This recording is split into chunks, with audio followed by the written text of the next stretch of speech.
Hey everybody, welcome back to Choices Not Chances, and I got another banger for you tonight. Tonight we're going to be talking to J.K. Weston. Kael, he was a State Department official. He served 7 total years, but a lot in GY. He served in Baghdad. He served in Fallujah, not post Fallujah battle, but during the main battle. He served with General Nicholson. Um, in Fallujah, and then he also, again, by name requested by General Nicholson to come back during the Marjah campaign in southern Helmand province. He also worked in Coast province. So he's been around the block, and he's been to some of the worst neighborhoods on the planet, at least during the GWAT campaign. And he came to share a little bit about team building, about building a government, about some of the mistakes we maybe made with culturally in Iraq, and maybe even Afghanistan, and then throws a shout and a nod out to a lot of the American patriots and the young national treasures that hold the line, not only then but now as well. Somebody who's definitely given a lot of himself to this country, and I think you're going to go enjoy the conversation. He was tinged in with that combat element, but served a completely different purpose to ensure that uh, during the war and whilst going through the war, the American values and initiatives were kind of baselined and upheld. So I hope you enjoy the next guest, Mr. Kael Weston. All right, J.K. Weston, thanks for coming in, man. I really appreciate you being flexible with your time, and then obviously, being willing to bring, your experiences, your life information, to a head for everybody else to kind of learn from. Ryan, thanks for the invite. You were recommended quite highly by General Nicholson, so he always loops me in on good podcasts and engagement. And like I said earlier, it's important that we all figure out what part of the puzzle we had and slow down and talk about it. Yes, sir. I couldn't agree more. So I know we talked a little bit offline, and for the sake of not wanting to, misspeak, um, I know you told me what you did under General Nicholson and the times that we were there and working with the State Department and governance as as the push was happening and as we're moving through there trying to affect change. But if real quick, if we could just say where you started, brief synopsis of where you started and come from, education up, and then how you ended at the State Department going into Marjah. Yeah, so I'm where I started. Kind of did the boomerang thing. I'm not only named Weston. I'm from the Great American West, and I grew up in Utah. Mountains and desert are my thing, preferably without all those Taliban bombs that we dodged, and some of our friends unfortunately didn't. So I'm back home where I started. Happy to be back. I miss the mountains. I miss the deserts, and thought about, well, what did I want to do as I was growing up? My dad was a sergeant in Vietnam. I had one grandpa who was in World War II. I had two uncles, one of whom stayed in the military for a whole career, who also were in Vietnam. So I kind of knew war through my family background, but not in the way that, of course, we all experienced once we ventured into whether it was Iraq or Afghanistan. And Sure. so I I had a lot of maps on my wall. I'm kind of a nerd that way. I wanted to see faraway places, and back before the internet was a thing, we used to have road atlases, and my thing was to put maps of, Asia, Europe, Africa, South America, and I think that fit with what I ended up doing when I joined the State Department. So what really shifted in my career was when 9/11 happened. So I was pretty young on 9/11. I wasn't even 30 yet, uh, and so the State Department at that point, like all of you in the military, had to sort of look at basically a new challenge, which is this safe haven on the eastern edge of Afghanistan, even though our government initially sent us more to Iraq than there. And that became a lot of my job function, which was working not only with our military, but particularly the Marine Corps. Mm-hmm. Gotcha. And leading up to the State Department, you do that right out of college or right out of school, or?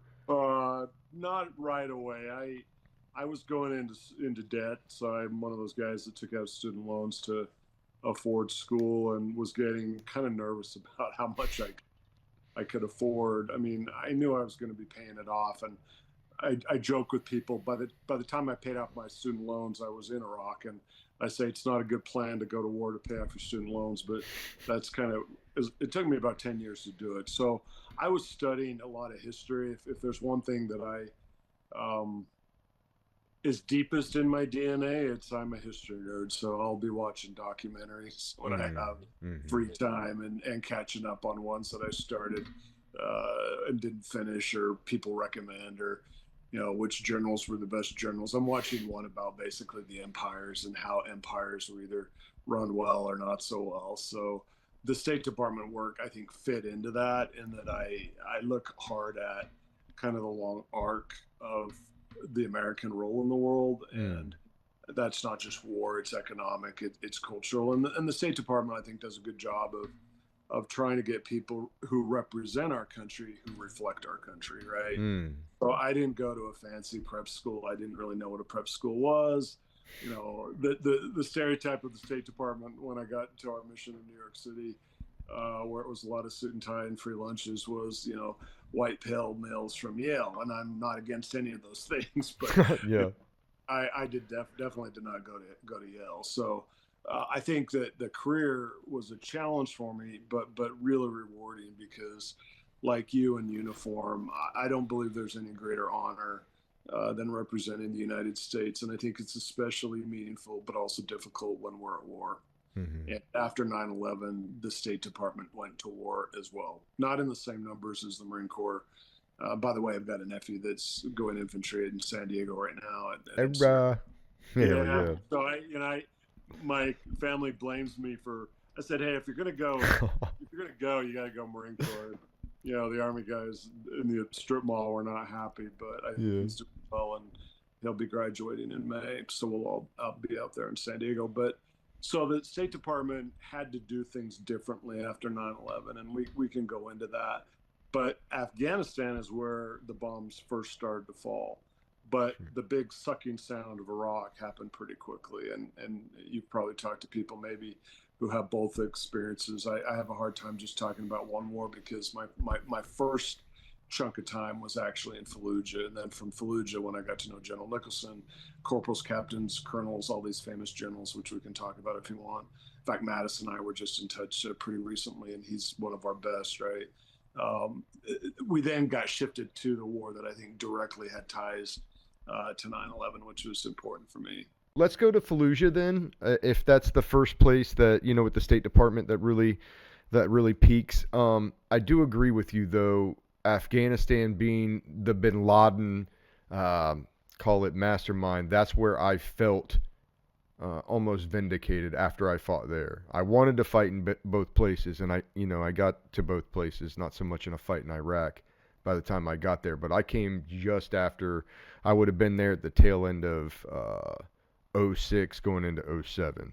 It was a rough period. I mean, it started to quiet down in 07. So I left in February of 07, but 06 was, I believe, the toughest year of both wars, and we can go into that. But that's rough. If you had a part of 06, thank you for you and the grunts alongside you. That was a really rough year with a lot of roadside bombs and snipers. I was in a place that I was not. Call it by the grace of God. Now I was ill about it at the time, but I missed it. I was in Al-Qaim, Rawa, Saddah, Ubaidi, and it was after Steel Fist and Iron Curtain went through, and they weren't fighting anymore kinetically. They weren't decisively engaging, just IEDs and pop shots kind of thing. The Sahwa awakening started around then. So yeah, I left Fallujah in February of 07. Now, let's go to Fallujah. When you went to Fallujah, what was your mission set or your job per se? Good question. So I was in Baghdad. I had left our mission in New York City, and then when the Coalition Provisional Authority was set up after we invaded Iraq, it was under Ambassador Bremer, and so I ended up going to a mini boot camp where my uncle had actually passed through, which was a civilian boot camp in Texas, and then ended up in Baghdad in basically the summer of 03, and we invaded Iraq in March of 03. After my time working with truckers and interesting Iraqis, we shifted from the Coalition Provisional Authority to an embassy. And so my boss in New York had been Ambassador Negroponte, and then he became our first ambassador in Iraq when we, quote, handed sovereignty lickety split back to the Iraqis about after the first 12 months. At that point, the embassy was assigning State Department people like me across the country. I think we had about 5 initially, and I knew some Marines at the time who were actually some of the first Marines to get hit by a roadside bomb, which is hard to believe, that they weren't as prevalent as they soon became. And they got banged up pretty badly on their way into Baghdad, but they were out in Fallujah. And then the ambassador's like, well, when you go out to Fallujah, make sure the generals understand you work for me. And I still laugh about that because it was really good advice, because I thought, well, they'll know that I work for you. I don't work for them. But of course, the Marines tend to sometimes want to make you take on, add con, even if you're on to their command structure. But I was really lucky. I worked with General Conway when I got out there. And of course, I don't know if you were around when he was around, but he's really a legendary Marine leader and, Yep. and taught me a lot very quickly. And then, he later on became commandant. Yes, sir. So one of the advantages I had is that I got to see incredible leadership in Western Iraq. But my job was to basically work local government, rebuilding the city after Fallujah 2, that big battle, and during, basically. And now, okay, and this is some of my questions. The first question was about Hellman, but I'll pose the same question here. What is encompassed in that job? Like, how are you making contacts? Do we already know people that we want to put in place? And if not, how does that whole process start? And then what does it look like in those meetings where we're talking about how dangerous it'll be for those people, but they're going to be taking those spots? What does that look like? Yeah, really good question. It'll probably take me a little while to try and do a 360 on it. When I got to Fallujah, we were literally outside the city perimeter. So you had incoming and outgoing. We had the arty guys dropping all kinds of ordnance into the city. We had Basher, which is this AC-130 gunship that I can still hear, in my mind, and it's this pretty intense sound when that platform is at work. And we were not actually able to engage the Iraqi leadership because the city was controlled truly by the terrorists. I mean, Fallujah was Zarqawi's hometown. So when I got there, in fact, good old Corporal, showed me the State Department armored SUV, and it had just been slammed by insurgent ordnance, and it had shrapnel. And he kind of laughed and said, welcome to Fallujah. And I knew I wasn't Kansas anymore, but Baghdad wasn't easy, but Fallujah was a whole different category. Yeah. So then I started to work a lot with the civil affairs guys, but also the Marine leadership to figure out, after we knew that the big kinetic Al-Fajr battle was going to start, which it did basically right before the Marine Corps birthday in November of that year of 04, that I was going to be in charge of trying to be like, okay, who's going to be the new mayor? Who's going to work with the city council to get the city, which was half leveled, up and running again? And I wasn't the only one doing it, but I was the main political guy. So if the mayor got assassinated, which we had, or city council members, my job was to work with very good Marine leadership to figure out how do we keep a political discussion going while grunts and corporals and sergeants and captains are fighting a tough fight on their own. And we could go through the big battle of Fallujah, or we could talk about what happened later, but I was there for all of it. Yeah, I mean, I think a little bit of both. So are you rolling with the key leadership or the top leadership? Like, Matt, who are you rolling with going through the main fight? Good question. So before the big battle, we were at Camp Fallujah. We were literally, it was a no-go zone until the order came from our government and the Iraqi government for Marines to launch Fallujah 2. And that was the biggest battle of the Iraq War. I first got into the city while the battle was going on the Marine Corps birthday. The chief of staff of the MAF, John Coleman, good guy, lost him too soon. He's like, Kael, we got to get you into the city. So the battle was still going on, and it, I think, officially started on the night of November 7th. Hmm. And so as the city was being cleared, I was traveling with units. In fact, Greg Olson, I believe, is a two-star now. He was a battalion commander at the time. And I first moved along the perimeter of the city with some Iraqi soldiers and Marines at the tactical level, the battalion and company level infantry company, Hmm. who were called the Shawani. And I'll always remember that as the bad guys were shooting out, I was like wanting to just shrink into like the size of a snail.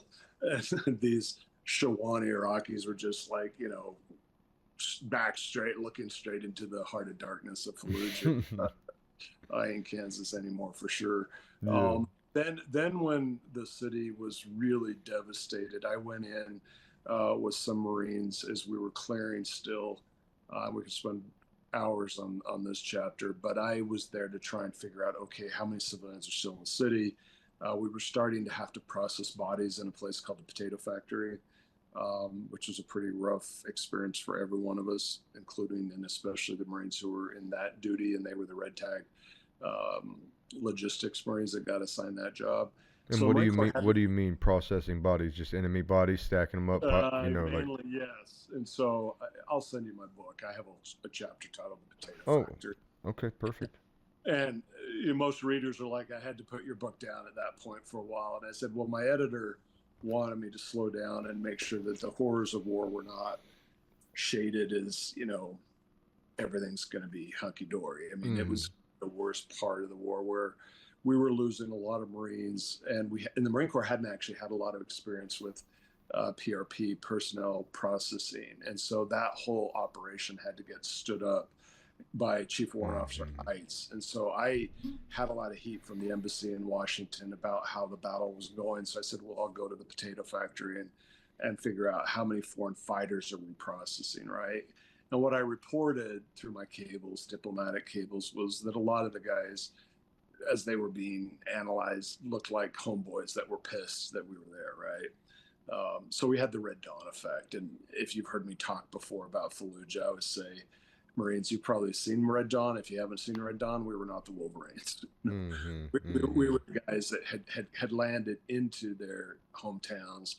And I wasn't that much older than the grunts, but some of the grunts would be like, hey, sir, I understand. If I had tanks on my main street of my hometown in Ohio, I'd be pissed too. So we were fighting foreigners who were being processed in that facility, but we were also, which was, by the way, it's called Potato Factory because it used to be literally where potato chips were, made by the Iraqis, which is ironic. It was a reefer, so there was a cooler place for remains. But I always say, when war happens, the dynamic quickly becomes a revenge cycle, and so we were dealing with, no kidding, no shit, real terrorists, Zarqawi's hometown, but we were also dealing with people who were just pissed that the Americans were there. Yep. Later on, I think we've seen a little bit of that in Hillman as well. Some of the farmers or some of the people that were just stuck in a bad place. Yeah, I want to hear more about your experience because you were on a really important side of it, and I was just to say we only heard things when they went really well or really badly, and wars are won usually in between.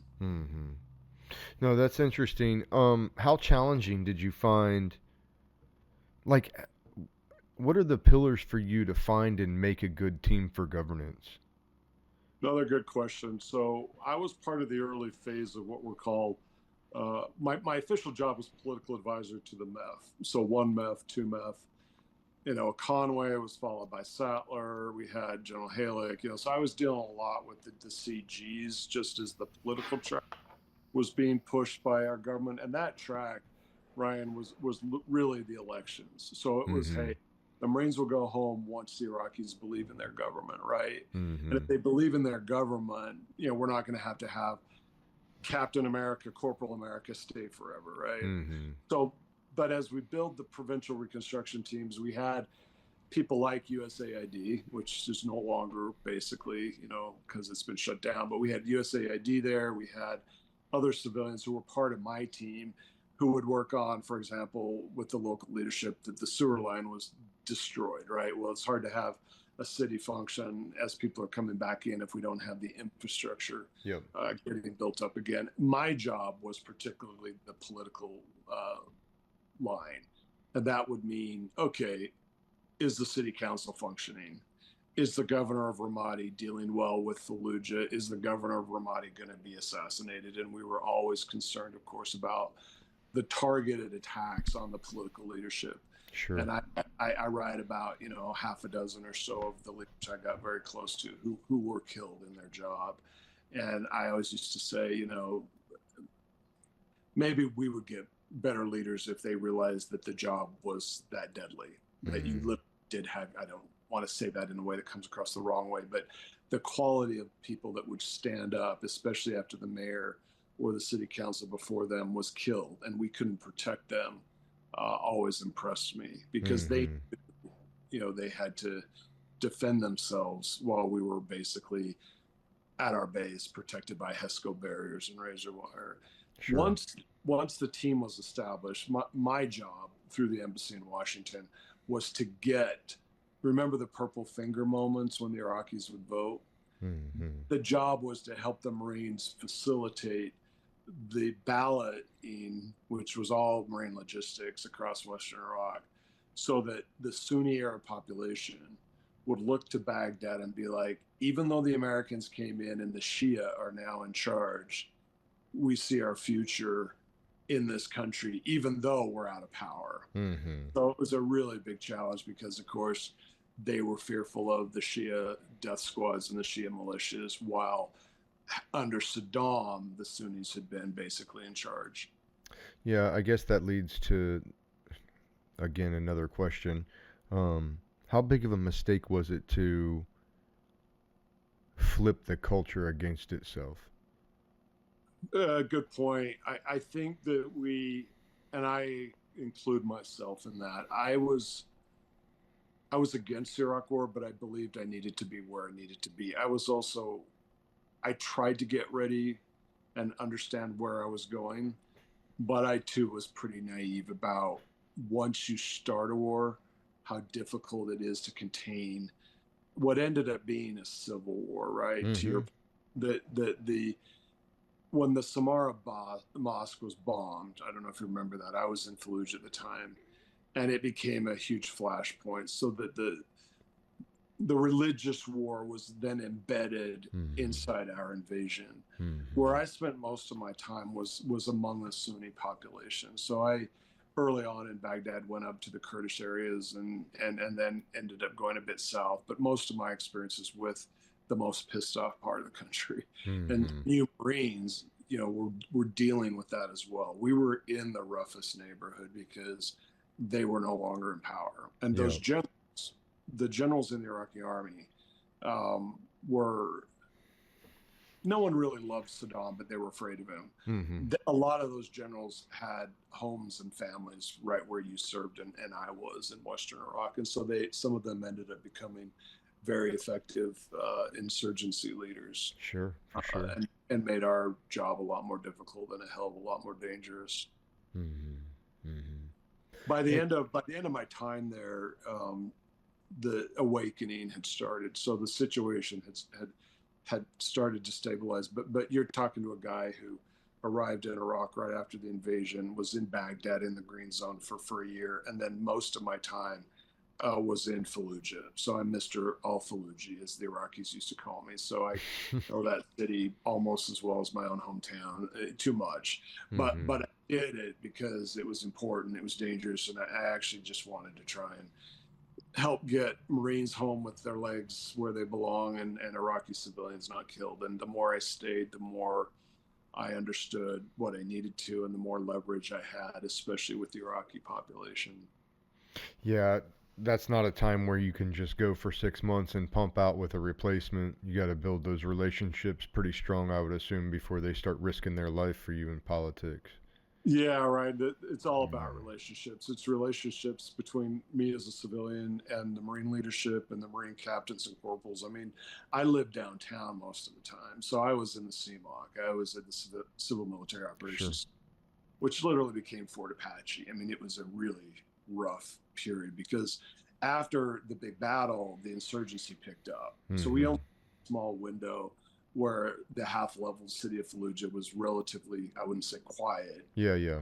Once you beat a city down like that, it's going to take a while for the bad actors to figure out, where our soft spots are, and they did.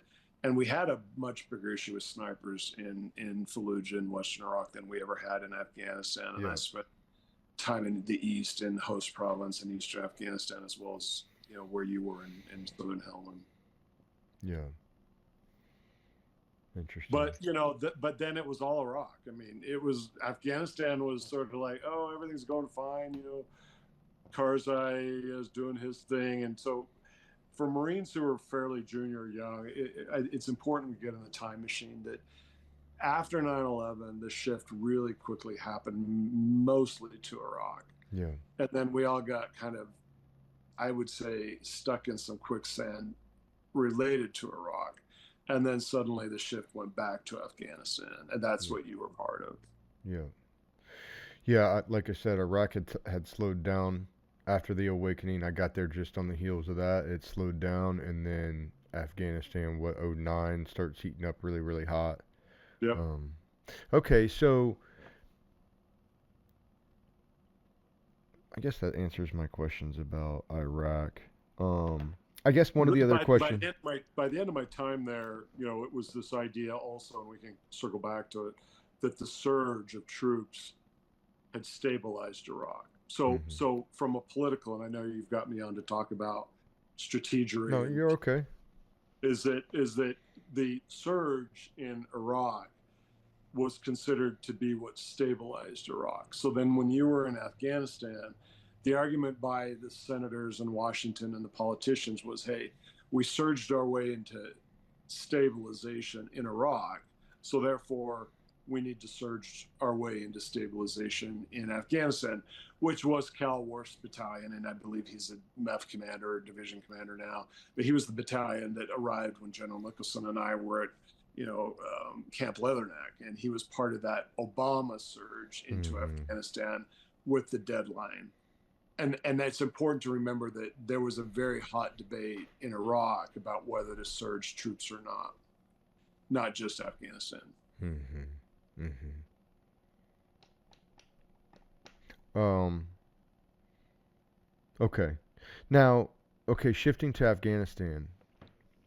Same same mission for you? Same mission set?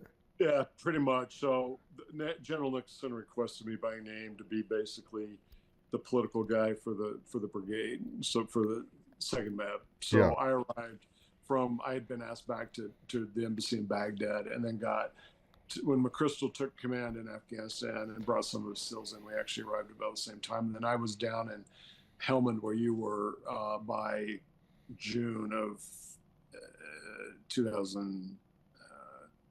Yeah, 2009. And then Marjah and the big operation that I think you want to focus on, Mm. Marjah, was on the horizon. So I arrived just after the MEB command element, and the MEB arrived, I believe, in April, May, and I got there by June. And yeah, my job was the terrain was a lot more expansive. I mean, in Iraq, I was spending a ton of time in Red One, the lead vehicle, the Humvee, which was not a fun place to be, but the guys were great. By the time we got to Afghanistan, it was Ospreys and air, right? So Yeah. General Nicholson and I spent a lot of time in the air, and our PSD and the Marines on the ground were like, we want our combat action ribbons. By the time we left, I was like, oh, you're going to get your cars. You're going to get more than you ever bargained for. And sure Yeah. enough, Beware of what you wish for, that's for sure. as you know, absolutely. I said, Mm. trust me, if you get your car, I get it. But we don't need to be giving out more cars than we have to. That's right. Um, okay, so you come in, you fall in that team, you're there a little bit before the fight starts. Is it the same? Like, are you already trying to build relationships with who's already there? How does that work to establish what you even start with before an operation? That's hard. You're right. It's very hard to do. But unlike Fallujah, where we were battling Zarqawi and literally the city was terrorism central and we had to clear the city and half level it to get in, there were two things going on in Helmand when I got there. One was we had real allies on the ground. We had the Brits and the Danes and the Georgians, right, from the country of Georgia. So a lot of my job as the diplomacy guy and the State Department guy is to be like, okay, hey, General Nicholson, and I'll tell you stories he may have told you. You know, when we got there, the Brits were being blown to pieces in their jackals, vehicles that were not at all like the MRAPs and, you know, engineered to save arms and legs and lives. And so I remember, hey, we got some equipment, and politically it wouldn't go over to help our British allies give them our equipment because London and the press would jump all over that. So a lot of that early part of my job was to just be like, okay, I'm back in my State Department role. The Americans are at war. The Marines are at war, but the Danes are here. The Brits are here. We had the Canadians in Kandahar. We had the Germans on the ground. So we had a real international alliance in Afghanistan. It was a NATO operation. Our top general, whether it was McChrystal or Dunford, and I'm a huge fan of General Dunford, legendary Marine general. Absolutely. They wore ISAF command hats. In Iraq, it was a very controversial war, and so we really never really had the kind of coalition that we had in Afghanistan. So that was the first part of the job. The second part of the job was like, okay, we got a governor in this province, and he was a good governor. Communicate in English, and he loved the Marine General Nicholson. He loved the Marines. But my job was like, well, just because the governor wants to send Marines to a distant wadi or a distant valley, that may not be the U.S. objective, right? So my job started to become, we like our governor, we need strong leadership in this province so that when you guys go fight and do what you do on the ground, it's backed up by a government from Afghanistan, nationally and locally, as well as by Afghan security forces. And what's the most difficult part of that? Is it communication? Good question. I would say one of the hardest things is I love the Marine Corps, but I've said this before, the Marine Corps can bug the shit out of our allies. Because you guys do things really well, but you do it your way, and it's hard to work with Marines if you're a smaller, less well-funded, less well-trained military. So part of the friction was between great Marine leaders and their international command structure. And I won't name names, but I could say there were Brits, there were the Dutch, there were good international generals. I mean, anyone in a war zone, in my view, gets a bonus because there are a lot of people who only wanted to grade us from their keyboards back wherever they were writing from, right? They weren't. So I think that one of the hardest things was to just help the Marines understand that the British are going to have political pressure on them that's different than we have. And I'll give you the example. The British wanted out of Afghanistan, and we became the bridge for them to get out. General Nicholson explained that. But as we moved in, I would run around the base, breathing in all that crappy air. You know, I should sue the government at some point in my life. I don't get any benefits, by the way. I'm a State Department guy, but I was running around the base and I'd listen to the British radio, Forces Radio, and I could tell that the politics in London was, hey, the people, the Brits were ready to get the hell out of Dodge. And then as General Nicholson and we surged in, we became that out in places like Sangin, you know, horribly dangerous area, which for all of your listeners, I always say thank you for doing, and I'm sure General Nicholson focused on this, what our nation asked you to do. Even I, in my role, didn't have the power to control all the pieces in Washington at all. So we were all there, tip of the spear, top of the rifle, whatever you want to say. By the time the war had advanced, literally by 15 years. So remember, Ryan, I mean, and your listeners, this was the longest war in American history. We need to remind ourselves of that. So whatever we all did, and for all of you who dodged more bombs and bullets than I did, and I had more than a few, thank you for being in an effort that did become our nation's longest war. And so while the war was not won, we had an incredibly, and you Marines had an incredibly important role in a very, very, very tough part of that battle, that war, and that was Helmand. Mm-hmm. You And know. that was the surge. So back to my Iraq parallel. Mm-hmm. When we got there, we doubled our troop numbers. And General Nicholson probably told you this. I used to know the exact figure. Now I'm oldish. It's like 10,762. And by the time we got the surge, we were just under 20,000. So in our basically year there, we doubled that Mm-hmm. surge. And the argument was we had to clear Marjah, we had to take the poppies down, we had to show the Taliban the Marines are in charge, we had to help our British allies get the hell out. And Kandahar, where the Canadians had huge, as you know, probably huge casualties, which is kind of Mm-hmm. ironic that we're fighting with the Canadians now. I mean, Yeah, yeah. different way. The Canadians were in a really tough fight in Kandahar. And so the idea with the surge was to try and stabilize the whole entire southern part of the country. Mm-hmm. Yeah. And Did I used to tell Washington, let's go as low as we can for as long as we must. So I was against the surge, and I don't know if you want to get my 2 cents on that, but I was worried that we would surge our way into more casualties, more Marines losing their limbs, more KIA, but also more Afghan casualties, while the American people were like, to use the cliche, going shopping, right? yeah, So America's at the mall. yeah, so I just was worried that we would surge our way up, casualties would go up, civilian casualties would go up, and then the temptation would be to draw down very quickly, right? And in the meantime, this is like a huge red cost, right? Mm-hmm. That got hurt and killed Marines, I'm sure that this was. I wish we had done this. Mm-hmm. Yeah.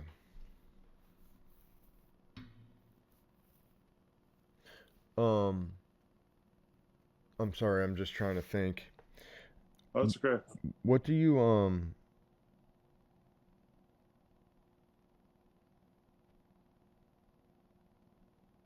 what do you think the biggest mistake we made, let's say as a nation in Afghanistan, particularly Marjah, just to lessons learned that, I was a part of. What do you think was the biggest mistake either you made or that you observed in your time in official capacity? That's another good question.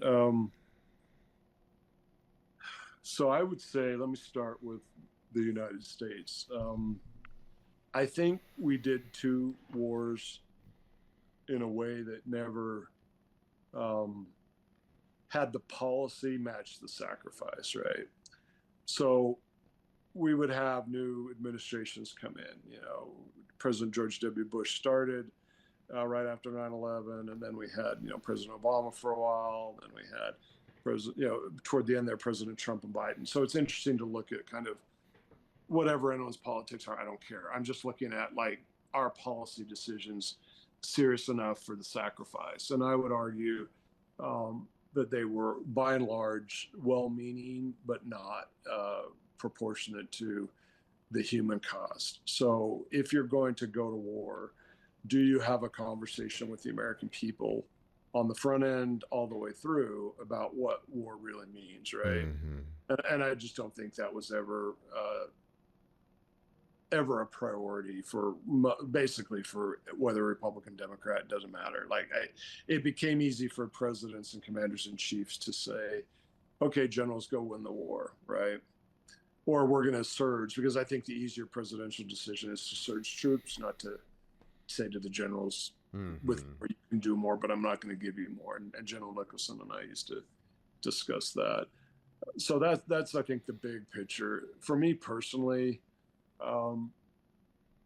Okay, there were places in Helmand I wish I had, and I think I don't want to speak for General Nicholson because this was more of a military decision, but I really do believe we should have said, lower the flag, we're getting the hell out of this place. It's not adding up. We don't have the Afghan support. And I say that because, and maybe I shouldn't say specific names on the map because you have friends and people maybe will listen, but there was one case where we landed not long after some Marines had been incinerated in a Humvee And my gut on that part of our map, and we inherited it. So this was not a Marine, failure. It was that by the time in the war, the map was okay, the British are leaving, the Danes are there, and they had some high costs as well. If any of your international people are listening, thank you as well. I mean, we Americans need allies, and I had never worked with a general who didn't agree with that. And I could, but we should have, in my view, and I should have pushed, because my chain was a lot shorter than the military chain. I reported basically to the ambassador through one nominal step, right? So I could affect things pretty on quick. The side, I think, more quickly. And I wish I pushed to say, get the Marines out of this place, and the Afghan capacity is never going to be the bridge that we want them to be, and therefore let's start to pull troops down to a lower level in order to extend if we need to, not surge into new valleys and new because we would have Afghans say, I have a sergeant friend of mine, and he said, yeah, Kael, you'll enjoy this. They thought we were Russians when they arrived. The last time they had seen foreign forces. Yeah. Back when Grandpa was, goat herding or whatever, and it was the Russians that were there. So I wish I had dug harder on that. I think there was a failure of mobilization at home. I think that you who serve in our military, the less than 1% of our nation did some real heavy lifting, and I wish that the conversations at home had started sooner about both wars, actually, in a serious way, right? Yeah, I would agree with that. Where's home for you? I come from Ohio, like Southern Ohio, but I've lived in Carolina now. I retired in Carolina after I got. What's that? Outside Lejeune? Yeah, actually, Sneed's Ferry area down on the. Yep. A lot of Marines at Sneed's Ferry. Yeah, it makes it nice, especially since they put the Raider Battalion over here almost exclusively, and it's like that's who's here. It makes for a safe neighborhood. Yeah, I've done some time at Lejeune, and it's a nice spot.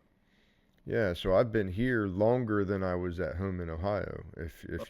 Especially if you count the deployment time straight through and count Which that as town your. Ohio? South of Columbus, about 40 minutes. If you know Circleville or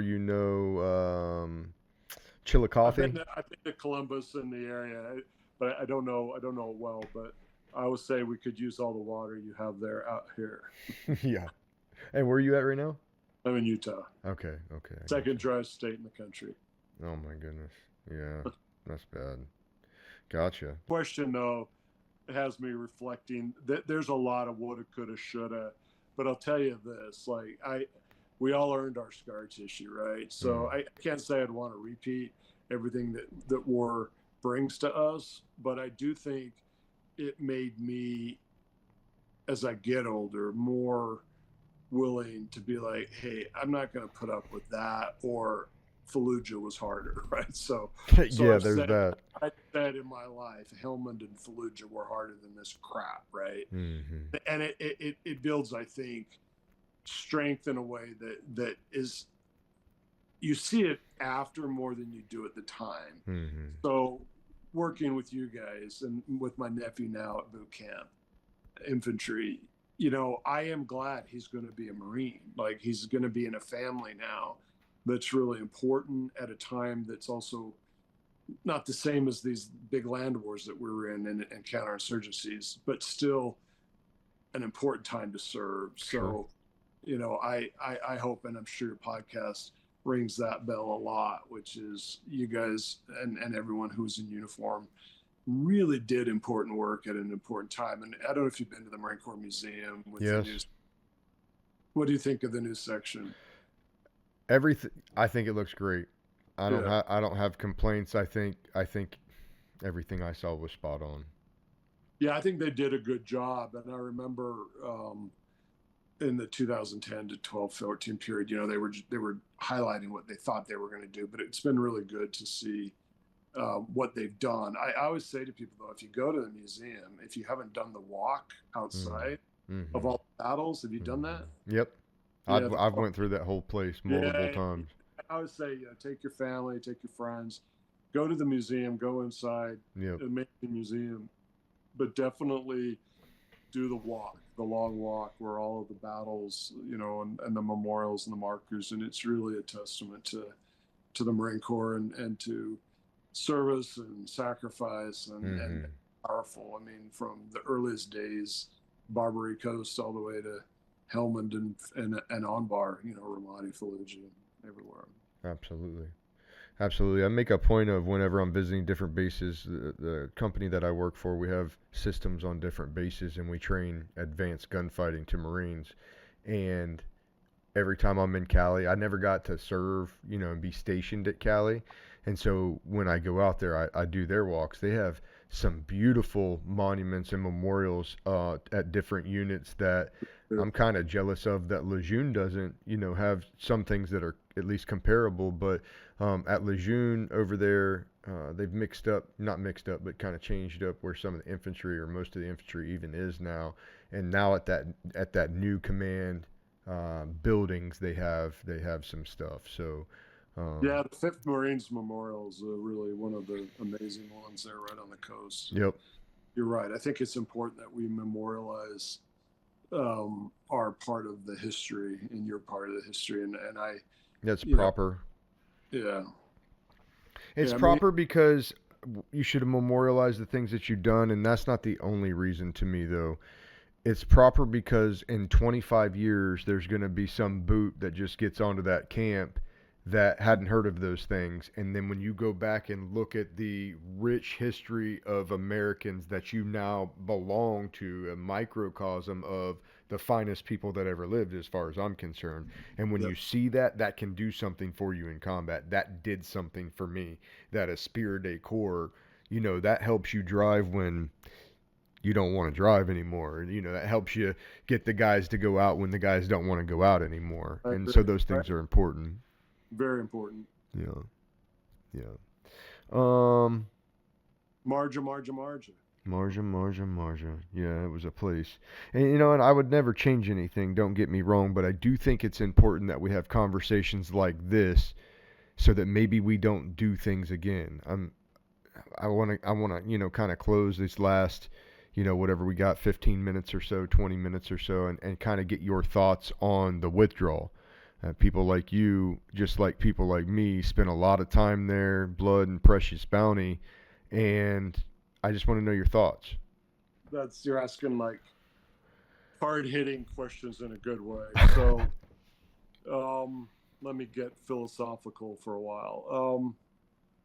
None of us, I think, wanted to see what we saw with the withdrawal.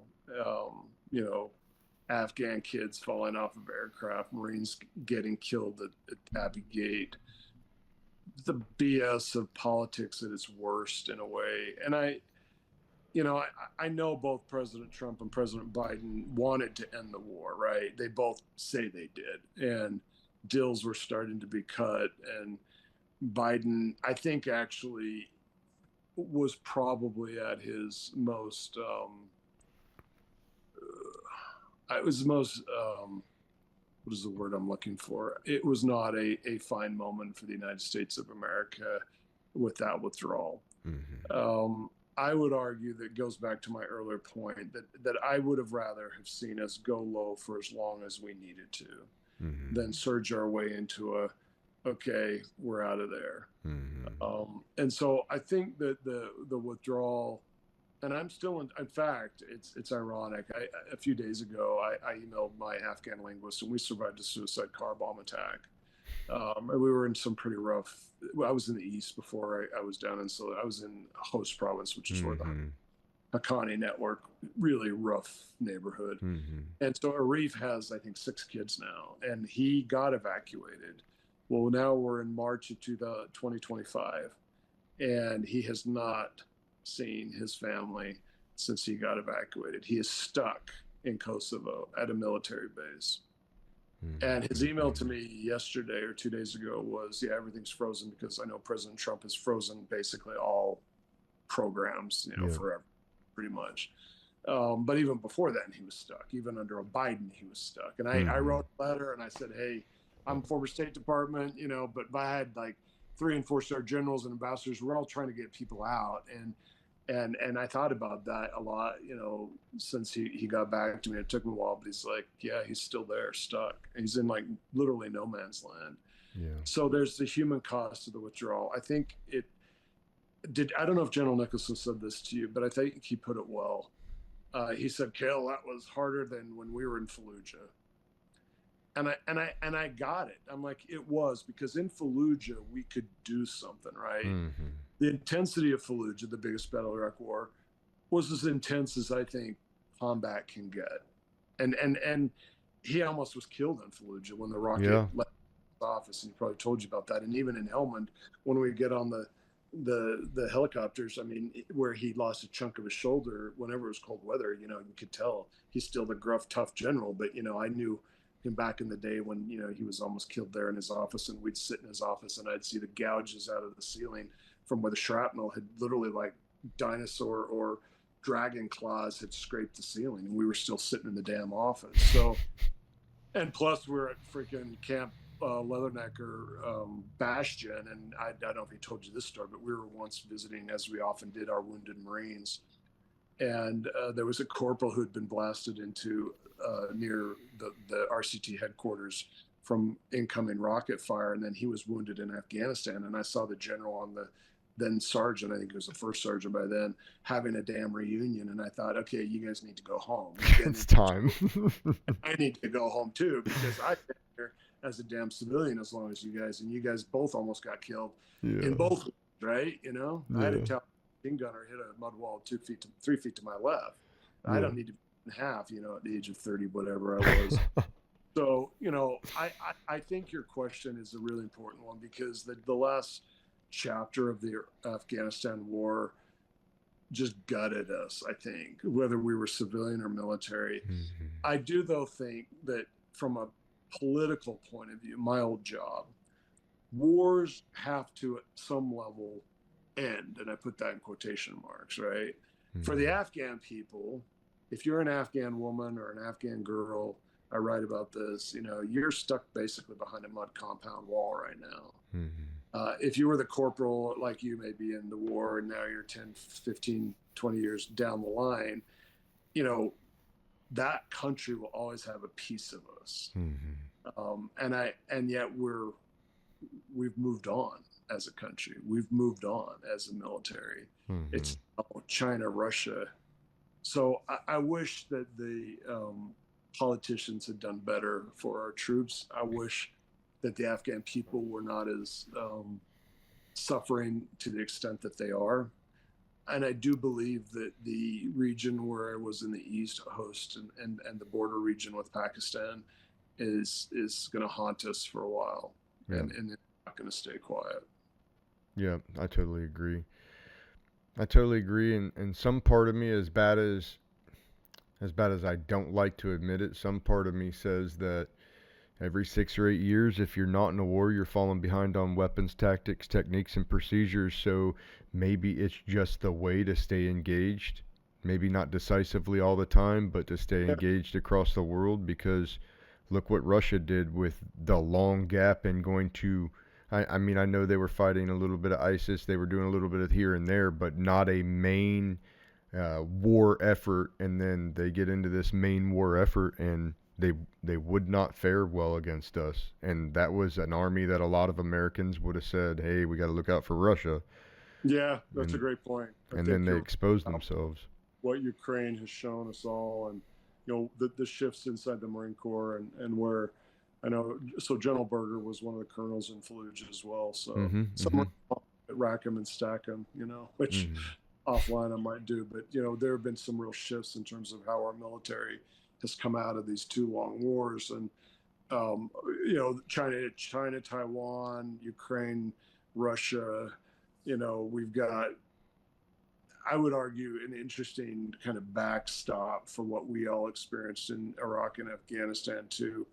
Also, what's going on, I think, whether, you're in North Carolina and I'm out west, I do think there's a thing going on in our country where a lot of our neighbors want to just turn inward, right? Mm-hmm. And like, hey, we don't need to have young, and I get it. Like, in my book, I write about going to a little cemetery in Wyoming and Iowa and Texas where Mm-hmm. Marines are buried, because I wanted to show that how do you answer the question to a small town or even urban America when you say, okay, someone was killed far, far away for what, right? And so I think Mm. my job is to figure out also how do we stay engaged, to your point, how do we learn what we need to learn, but also not get wrapped up in a big war again. Like I'm not a pacifist by nature. I'm a realist, right? So Mm-hmm. I sometimes wars need to be fought, um, the right wars. Yeah. Yeah. But No, I agree. I would argue, when is the last time we had the right or righteous war? World War II, probably. I'll ask you. I Were mean, these were these wars righteous wars? I don't know. All I know I is guess that it depends on what perspective you take. Yeah, but I just want our military to go to war when we have to go to war, and not go to war when we don't have to go to war. So I, for me, and I'll be blunt, I don't think the Iraq war was necessary. I would argue that the Afghanistan war had a basis tied to 9/11, right, and to the attack. So I was in New York City right before and then right after 9/11. So I remember going to the top of one of the towers in, geez, what year would it have been? Maybe 2 years before 9/11, and there was a bride with they'd just been married. It was on the other tower, and I often think, wow, what would it be like to have your wedding party or ceremony on one of those towers, and then of course know what happened. So we're now getting old where that chapter is being lost. That not a mm-hmm. lot of people get what it was like, on 9/10, and then on 9/11, and then on 9/12, and then 2 years later, and 5 years later, and 8 years later. And so I hope with your podcast, and as people write and do what we do, as we process these experiences, that we keep doing it. It's Yeah. important. It was a really important period in our history. And now we're going through, I think, an interesting follow on period, which is we don't give a shit about the world, turn inward, or, let's continue to stay engaged. And I think it's a really important conversation Yeah. we're all having. Yeah. No, I couldn't agree more. I And I think think that. Ukraine is bringing all that out. I think, should we pay for it or not? Does NATO matter or Mm-hmm. not? These are really interesting and important questions to have. Yeah. Yeah. I think participating in war made me political. That's I don't remember ever being political or having a political bone in my body until I went to Iraq and then went to Afghanistan. And once I started losing friends, I still didn't, I don't think, really become political until I was out. And once I was out and removed from that and watching friends deploy and, you know, doing my own research, while I was in college for Homeland Security, I'm still following this, but I'm learning about the backside of different terrorists that I used to fight, and yeah, it makes it hard. And like, how did it shape or shift your politics? I'm curious. Like, you just became more involved, or did you no, I become? don't think so. I think I wanted to be in the CIA or the State Department or the NSA, and I went to college and realized I didn't want any part of that.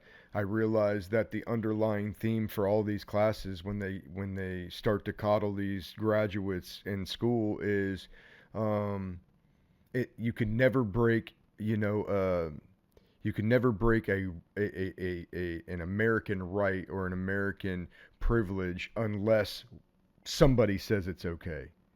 And it's like there was all this undertone of this, and I'm like, no, you don't break the rights. You don't go against the Constitution. It's not okay. Who says it's okay? Not unless the Supreme Court says it's okay. It's not okay for the FBI to just decide to do what the fuck they want to do. And Like, when you're talking about eavesdropping and Pfizer. Sure. Yeah, absolutely. And then you got the Pfizer court, Yeah. that's belligerently lied to, and then that takes it and it's over and it's over and it's over. And I started to see all these things. And the more I seen, the more I'd research. And the more I'd research, the more I found that I was probably more of an independent than I was a conservative. Um, but because I was never by nature affiliated with politics my whole career, I didn't even know what I was.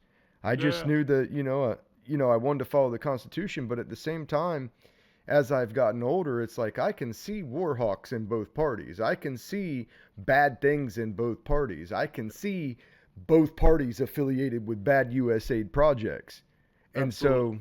so I think that's where a lot of America is right now. I think they've checked out on a little bit of government, public government, institutions. Sure. Well, There's, Ryan, it changed me too, because in the State Department, I salute whoever's in power, but I say that Iraq tested me, because I was, when I would see Iraqis and Marines get killed, it became really red and really personal real fast. So mm-hmm, for me, I I just want big people and big jobs. mm-hmm, the right people. On it, we're having this conversation given what's going on in Washington right now, but I want big people, big Americans in our biggest jobs. Yeah, yeah, And if we don't get that, back to one of your earlier questions, my nephew Jack, who's going to be gung ho Marine Corps infantry, will get screwed, and he may get hurt because of that. yep. So like, I'll tell you something I normally don't tell people. Inside gouge. I've always been looking for like the big old dog general running for commander in chief. Like I just so much wisdom with the Dunfords, the Mattis, the Nellers. Berger I knew less well, but I was always impressed by the quality of leadership that Marines produce. Very different generals, but just and when I'm looking at like who starts wars or not, it's politicians. And I just, back in the day, Eisenhower ran for president. Well, God damn it, he won World War II, right? So for me, my politics became maybe less partisan strictly, although I am a Democrat, although Democrats are kind of screwed up right now.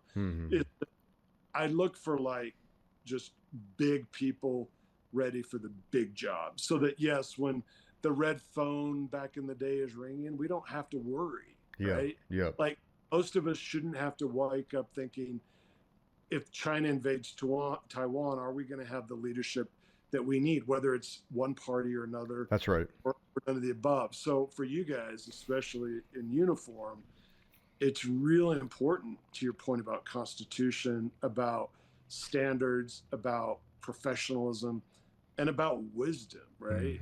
And I got a lot more wise real fast in the wars. I say every year in the war was a dog year. So how many years you did 2 tours?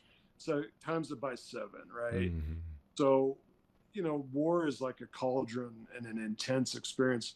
But I am glad to see some veterans have actually then moved and done some amazing things once you're all back home, because I think every community in our country needs that. You guys need to be glue. I don't think you automatically get like to be put up on a 10-foot pedestal. I mean, I'm your biggest fan, but like, No, I agree. Yeah, just because you're a veteran doesn't mean you're Superman. It just means you've done something really important for our nation, and now you're doing. And Mattis always talks about this. Now you're doing a lot that matters after you leave the service. Sure. And that's a really important balance. Sure. I mean, I don't deserve to be on a pedestal just because I did 7 years and 2 wars. Hell, that's a hell of a lot of time. And I like to tell people, don't lecture me about foreign policy. I know when like it gets people killed. Yeah. But all of us, whether you were the Marine infantry grunt, whether you were the political guy, whether you're the general like Nicholson or Dunford, we all have like these puzzle pieces, and we need to think about them, explore them, and then hold people accountable. I think like we have our way, I think, of calling the bullshit card. Yeah. And I think that's important too, especially given that the world continues to be a very dangerous place, Yeah. No, I couldn't have said that better. I appreciate that, and I appreciate your time. Maybe we keep in touch and as things. Send me your address. I'll get you one of my highly coveted books. Yeah. So and what's the name of the book? it's The Mirror Test: America at War in Iraq and Afghanistan. Yes, sir. It's a big, long nonfiction book, but it gets to sort of the State Department, but a lot of it's Marine Corps, because I did a lot of time with you guys as a civilian. But the book I want to write, that's the book I had to write. The book I want to write, and I'm going to give you and everyone else an assignment. Google a Colorado cavalryman, and I'm going to spell his name. and it's going to motivate me to get this damn book done. His name is Silas, Silassoule.